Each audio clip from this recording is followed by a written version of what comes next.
न्यायालयामध्ये आरोपी गोपाल बदनेला आज पोलिसांनी हजर केलं होतं आणि तपासासाठी त्यांनी पोलीस कोठडीची मागणी केली। आम्ही त्या पोलीस कोठडीच्या मागणीला बचाव पक्षातर्फे आरोपीच्या वतीने विरोध केला।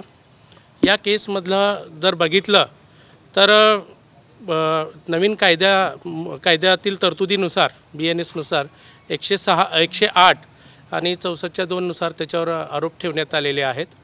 आणि या केसमध्ये आरोपी गोपाल बदनेचा कुठलाही सहभाग नाही, त्याला खोट्या केसमध्ये गुंतवलेलं आहे।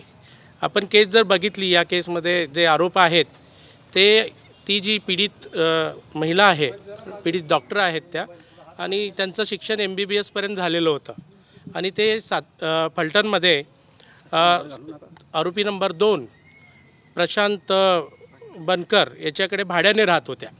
आणि या केसमधला सगळ्यात महत्त्वाचा जो मुद्दा आहे, तिचं स्वतःचं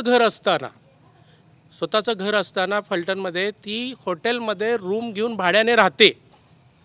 आणि फिर्यादीमध्ये सुद्धा आणि तिने हातावर लिहिलेल्या हस्ताक्षरामध्ये सुद्धा ते हस्ताक्षर तिचं आहे नाही, ही न्यायप्रविष्ट बाब आहे।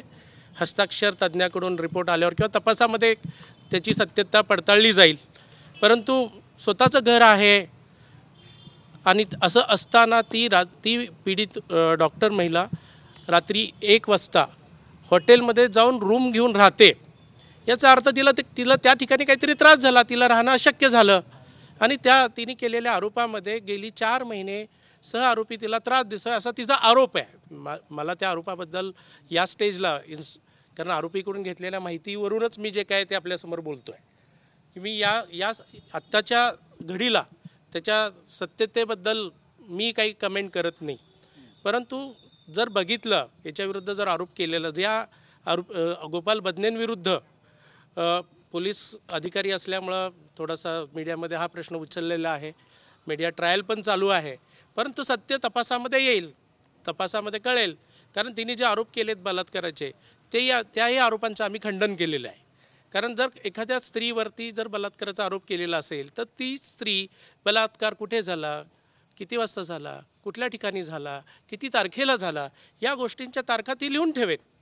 पण आणि या गुन्ह्यामध्ये ही फिर्यादीमध्ये किंवा सरकार पक्षाने केलेल्या आरोपाची एक ही बाब आहे।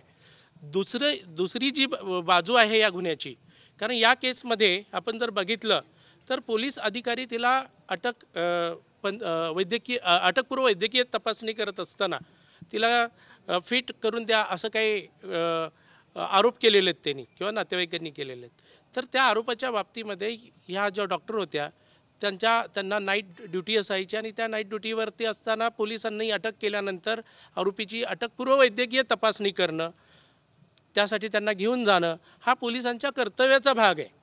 त्यांनी काय दुसरं चुकीचं गैर केलं असं मला नाही वाटत। आता यांना ते करायचं होतं ह्या सगळ्या गोष्टी अनुत्तरित आहेत, परंतु तरीसुद्धा या पोलीस अधिकाऱ्यांनी त्या आरोपीची अटकपूर्व वैद्यकीय तपासणी वेळेवर करत नाहीत किंवा करायचे टाळाटाळ करतात आणि तपास करत असताना ते त्यांचं जे कर्तव्य आहे ते बजावत नाहीत। याबद्दल त्या पीडित डॉक्टर महिलेविरुद्ध जिल्हा शल्यचिकित्सक यांच्याकडे तक्रार अर्ज केली आहे आणि त्याची ती इन्क्वायरी चालू आहे आणि त्या इन्क्वायरीमध्ये सुद्धा त्यांचा जबाब घेतला आणि त्यांनी देखील पोलीस अधिकारी त्यांच्यावर दबाव आणतात वगैरे वगैरे। आता शेवटी आरोप केल्यावर प्रत्यारोप होणार।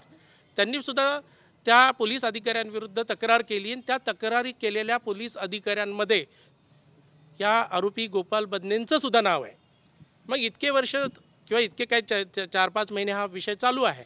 ह्या 4-5 महिन्याच्या कालावधीमध्ये त्यांनी या आरोपीने तिला लैंगिक अत्याचार केले किंवा इतर काय त्याला त्रास दिला याबाबत कुठेही तक्रार केलेली नाही। आणि जे आरोप आम्ही न्यायालयासमोर ठासून हा मुद्दा मांडलेला आहे की बलात्काराचा जो आरोप आहे तो खोटा केलेला आहे आणि आत्महत्यास प्रवृत्त केलं त्या महिलेला, याबाबत कुठलाही आरोपीचा सहभाग दिसत नाही। त्यामुळं या आरोपीला खोट्या प्रकरणामध्ये गुंतवलेला आहे। तो निष्पाप आहे, निर्दोष आहे ते न्यायालय ठरवेल, पुराव्यामध्ये दिसेल। आणि या घडीला या व्यतिरिक्त दुसरं काही मला दिसत नाही। त्यामुळं या केसमध्ये हा आरोपी आधीच्या तक्रारी ज्या आहेत आरोपीने त्या महिलेविरुद्ध केलेल्या तक्रारी आणि त्या महिलेने आरोपीविरुद्ध केलेल्या तक्रारी त्या आक्षापोटी आरोपीचं नाव या प्रकरणात आलेलं आहे आणि चुकीच्या पद्धतीने त्याला गोवलं गेलेलं आहे. शेवटी त्याची नोकरी त्याचं करिअर ह्या सर्व बाबीमुळे गेलेलं आहे.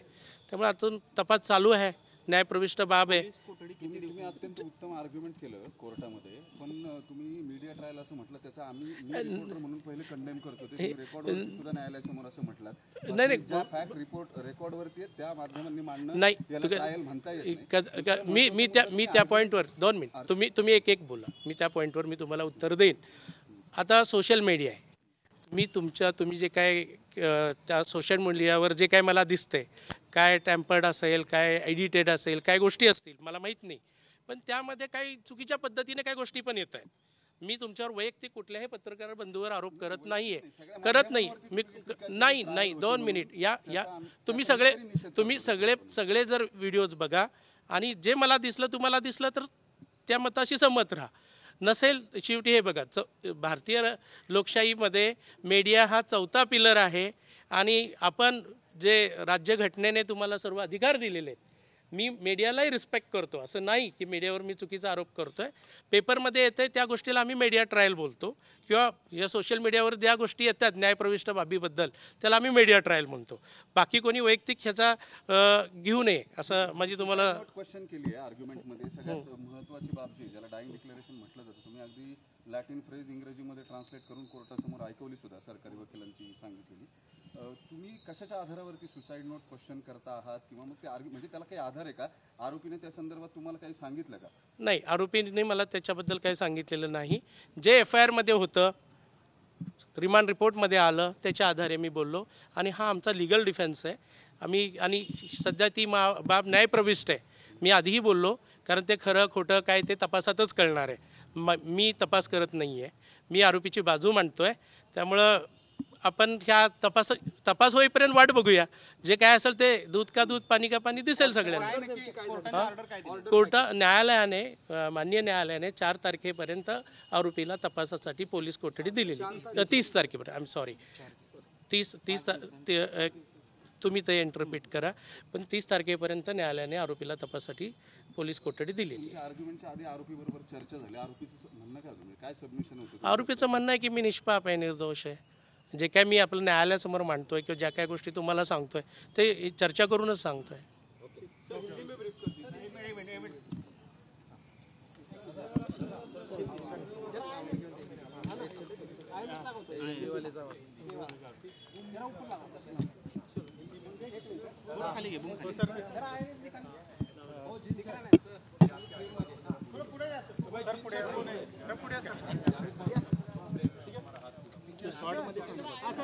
क्या हुआ कोर्ट में और क्या कोर्ट ने आज गोपाल भट्ट ने आरोपी को न्यायालय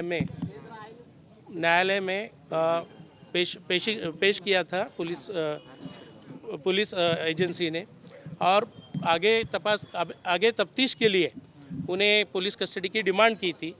न्यायालय के सामने हमने अपने जो भी पॉइंट्स है लीगल पॉइंट्स डिफेंस के वो दर्ज किए और न्यायालय ने उनको 30 तारीख तक पुलिस कोठडी दिया है. आपने क्या आर्ग्यूमेंट्स क्या किए? आपने अपने पक्ष क्या रखा इस पर? हमारा पक्ष यही है कि ये केस में जो सुसाइड का अटेम्प्ट का जो केस है वो अबेटमेंट टू सुसाइड के बारे में उनके खिलाफ कोई एविडेंस नहीं है. जो भी है वो सिर्फ एलिगेशन है.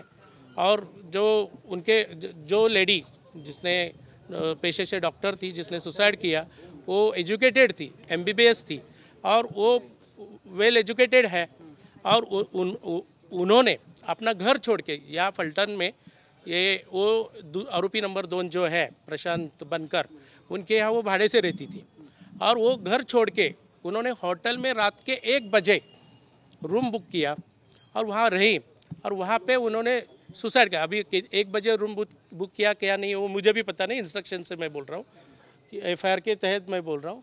और वो वहाँ पे रहने के बाद उन्होंने सुसाइड किया ऐसा सरकार पक्ष का कहना है. तो उसको वहाँ अपना घर छोड़ के यहाँ आने की क्या ज़रूरत थी? उसका भी इन्वेस्टिगेशन पुलिस कर रही है. और उसमें उसने पिछले 4 महीने से तो वो दूसरा जो आरोपी है प्रशांत बनकर वो घर का मालिक है, मालिक का लड़का है, और वो उसको हैरेस कर रहा था।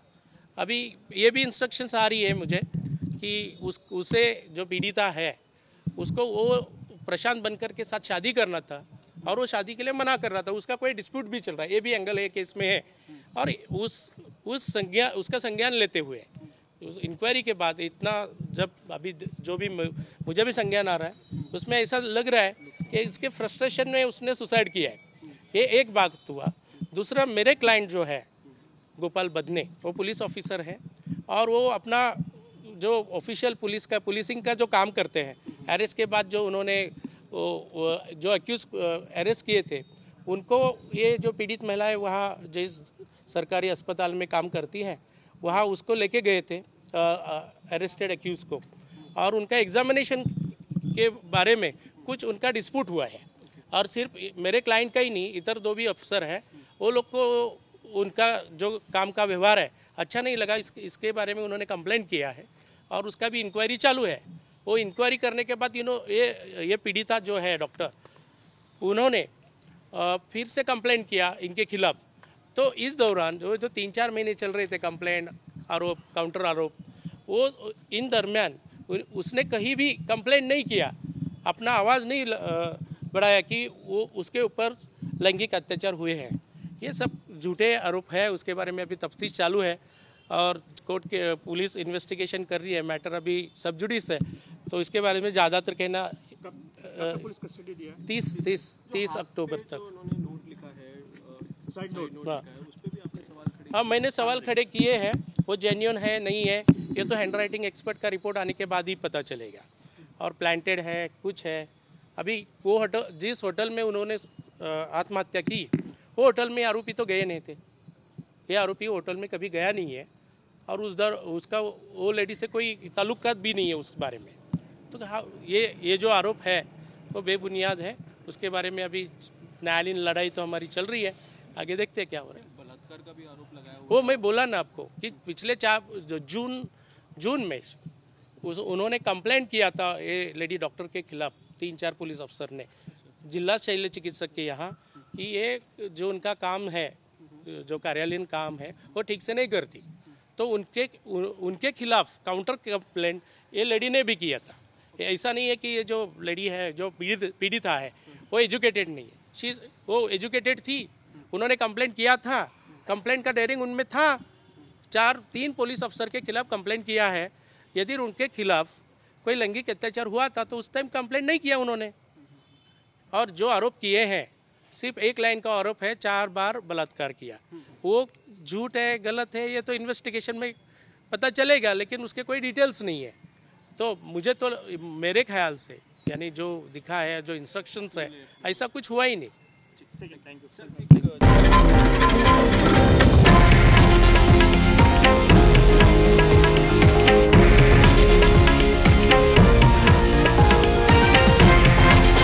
हे आहे देशातील नंबर 1 न्यूज नेटवर्क आणि आपण पाहत आहात TV9 मराठी, एकमेव।